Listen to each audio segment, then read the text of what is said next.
Goal 4, make recommendations to address the sources of moisture unique to the site and to remediate the built structure and or contents. I always make it clear in my first assessment of a site that I'm only assessing the built structure. I'm not testing contents unless the client has specifically asked me to do that. The first thing is, who do you need to address or bring into the site in order to address the sources of moisture?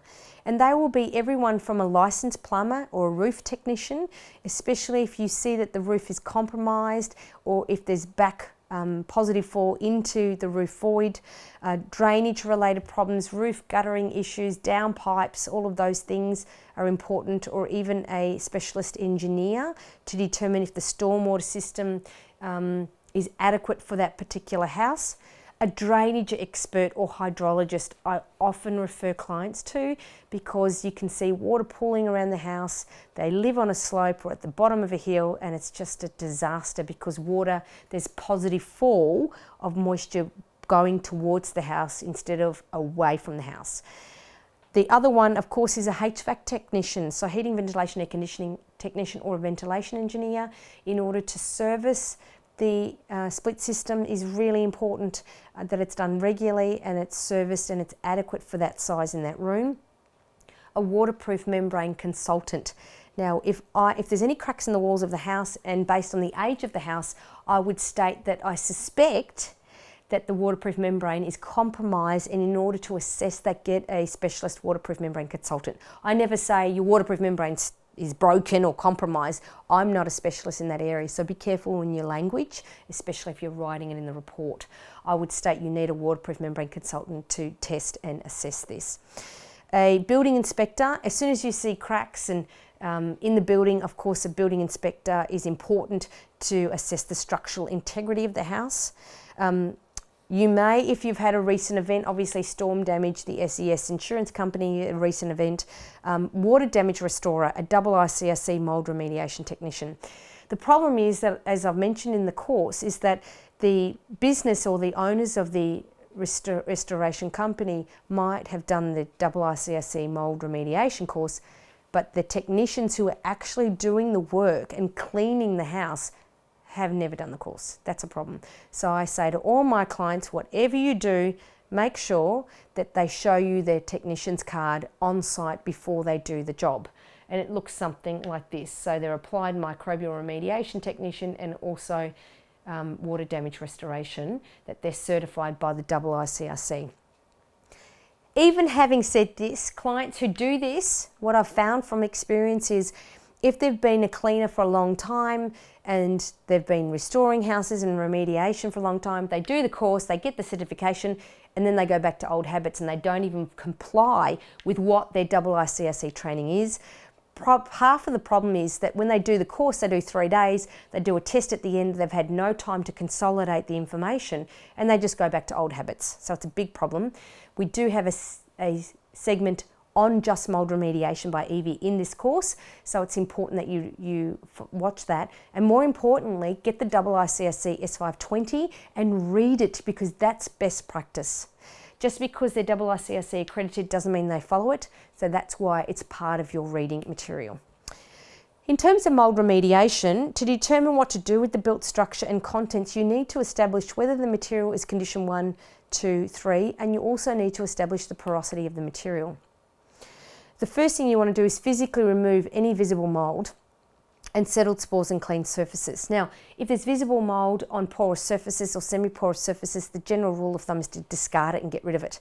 If it's on a non-porous surface, then obviously HEPA vacuuming, followed by microfiber cloth and HEPA vacuuming or HEPA sandwich is the way to go. Obviously, this is very labour intensive, and this is why remediation costs so much, because you need many workers over a long period of time to clean off every surface, every book page, every furnishing item, etc. To discard or clean moisture-laden materials to normal fungal ecology is what the goal is. So let's just recap on what conditions are. Condition 1 is normal fungal ecology, what you'd expect for that house in that climate, in that environment. Indoor environment will have some settled spores, fungal fragments or traces, of actual growth whose identity, location and quantity are reflective of a normal fungal ecology. Why? Because fungi are everywhere, from the Arctic to the Antarctica, and bacteria are everywhere. You just don't want to find them in high levels, and you certainly don't want to find water-damaged fungi unique to water-damaged buildings. Condition 2, which is the reason why surface sampling is important, because you can't see visible mould, but you suspect there could be high levels of fungal particulate. So that's where surface samples is important. Condition 2 is the indoor environment, which is primarily contaminated with settled spores. Because there was actual growth happening in that space or near that space, you've got high levels of fungi and spores that are coming into the air and then settling onto the surfaces that were dispersed directly from a condition 3 area where there was growth. So if you've got actual growth in the bathroom, the adjacent room could have high levels of settled spores, but without doing surface sampling you would not know. Condition 3 is actual growth, an indoor environment contaminated with the presence of actual mould growth, and often you'll see it as visible mould. Remember, by the time you see visible mould, it's millions and millions of spores per centimetre square. And associated spores. Actual growth includes growth that's active or dormant, visible or hidden. So you can see visible mould, get your moisture meter and go, oh, it's dry. The problem is, as soon as the water vapour increases in that environment for more than 48 hours, all that fungal particulate, that dry mould, will start actively growing to form high levels of fungal particulate. So any visible mould, whether it's wet or moist on your moisture meter, is problematic and needs to be addressed. The fallback position is generally to assume that the contents in condition 3 are always contaminated unless proven otherwise. So anything with visible mould is contaminated, and generally rule of thumb is get rid of it unless it's non-porous and it can be wiped. The second way we assess built structure and contents is to determine how porous the materials are. For example, non-porous materials would be glass, metal, laminate, porcelain, sealed timber, your electronics. If it's condition 2 or 3, then a HEPA sandwich, which is HEPA vacuuming followed by microfiber cloth followed by HEPA vacuuming, or ultrasonic cleaning or air washing, where they push air in the remediator will normally have a warehouse where they can have specialist air washing techniques to push air throughout out of that computer system, motherboard, CPU, etc., in order to get rid of that fungal particulate. So if it's non-porous, then and condition 2, you can't see visible mould, or condition 3 you can, then that's the way you can clean those materials. If it's semi-porous materials, and they include unsealed timber, brick, masonry, plaster, concrete, plywood, oriented strand board and masonry like tiles and bricks. If it's condition 2, you can do HEPA vacuuming, air washing or abrasive methods. If you've got any condition 3 on timber frame, obviously replacing joists and bearers is extremely expensive. So what some remediators will do is they'll do sandblasting using talcum powder or dry ice, for example, onto the timber in order to get rid of that fungal particulate. So condition 2 is generally HEPA vacuuming and air washing or abrasive methods. Condition 3, general rule of thumb, condition 3 for semi-porous materials is to get rid of it. And by getting rid of it, I mean just put it in the garbage bin. It's normally double bagged and then put into your normal garbage. It's not considered to be hazardous by the council. If it's a porous material, examples include clothing, textiles, upholstery, paper goods, all your soft furnishings, cushions, mattresses, etc. If it's a condition 2, i.e. you can't see visible mould, but you sampled it and it was condition 2, then you need to launder it or air wash it or use HEPA sandwiching.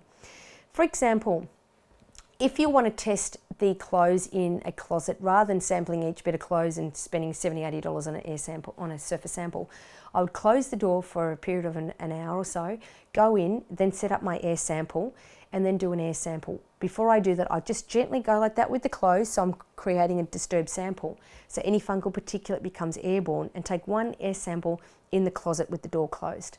I'd only do it for maybe a minute because it's a disturbed sample in a confined space. Then, if it comes up as species of water-damaged moulds, Cutomium, Aspergillus, Penicillium, etc., at elevated levels, then I can make a judgment about all of the clothes in that wardrobe with one sample. So that's some techniques that we'll talk about in the course on how to reduce the number of samples you need to do. With clothes, as long as there's no visible mould, then laundering them, just putting in a hot wash and then putting it out in the sun. If someone's got asthma, allergies or chronic fatigue, they shouldn't be handling those clothes. Get someone else to handle it, double bag them and then put it into either launder it professionally or get someone else to wash it. If there's any visible mould on any soft furnishings, get rid of it. Doesn't matter how much that couch is worth, etc., unless you're willing to spend thousands to reupholster it, etc. The general rule of thumb is got to get rid of it. This is the problem when people bring it from one house to another and then they contaminate the next house. Just tips. Biocides, not recommended, obviously. Fungi uses almost anything as a food source, including chemicals like biocides. We know that 75% of fungi spores are dead, they can't germinate, but they can still be a health risk if you inhale them in high levels. And of course, biocides are generally only recommended if there's bacterial contamination like sewage, black or grey water. Fogging is never recommended. Why? Because it introduces moisture into the air. And what do we say about mould? It could be due to water vapour. So what you're actually doing is potentially exacerbating the problem. Secondly, is that the contact time on the surface is never sufficient to actually have an ability to kill fungi on the surface. And this has been shown time and time again in many studies. However, what fogging can do is it can actually kill a lot of the microbes in the air. So what a lot of remediators do is they fog, quickly do an air sample and say, see to the client, it's clean, when in reality that's not the case. Yes, the air sample was unremarkable because they killed everything in the air temporarily, but if they didn't get rid of the moisture-laden materials, it will continually produce fungal particulate. Within weeks or months, you'll pick up high levels on an air sample. In addition, you don't want it to produce more moisture in that environment. Also, things like ozone can destroy materials because it's high levels of free radicals that destroy paintings, books, furnishings, they discolor things. It's really toxic. It's toxic to humans, so it's like a bomb. You have to get out of the house when you put it on, and that's problematic. So fogging, if you've got a remediator that is suggesting you fog to fix your house, they don't know what they're doing. Tell them to do the course. The other issue I want to highlight is personal protective equipment. When should I wear a respirator? We already talked about this, but I want to highlight it because it's so important. If you're sick, then you're useless to anyone and you can't help other people. So always during destructive sampling, and what I mean by that is if you're going to put holes in walls, if you're going to lift carpets or peel back vinyl, that's really problematic. During any mould remediation where you're going to disturb the fungi, that's a problem. When handling contents with condition 3, so any visible mould, make sure you wear a full face. And if you are susceptible or have asthma, allergies or fatigue syndrome, that's a problem. When the area of visible mould exceed a cubic square metre, or when exposure to lead dust or asbestos is possible or suspected, and if you're conducting any assessment in a confined space, like a roof void, a subfloor, an attic, a basement, you want a full face respirator on. And of course, any time where there's brief exposures to high levels of fungal particulate. So just to reiterate, mould testing technician course is what you are doing, nationally accredited. Any questions you have, please let me know. I am your tutor and you can contact me on my email and phone number. And of course, for those who are interested in progressing further, the Advanced Diploma of Building Biology also goes into air sampling for chemicals, water testing, as well as looking at allergens and toxicants in the built environment. Very exciting times. There's more work than there are building biologists in this country, and we're looking forward to seeing you at the course making a difference to the health of the community.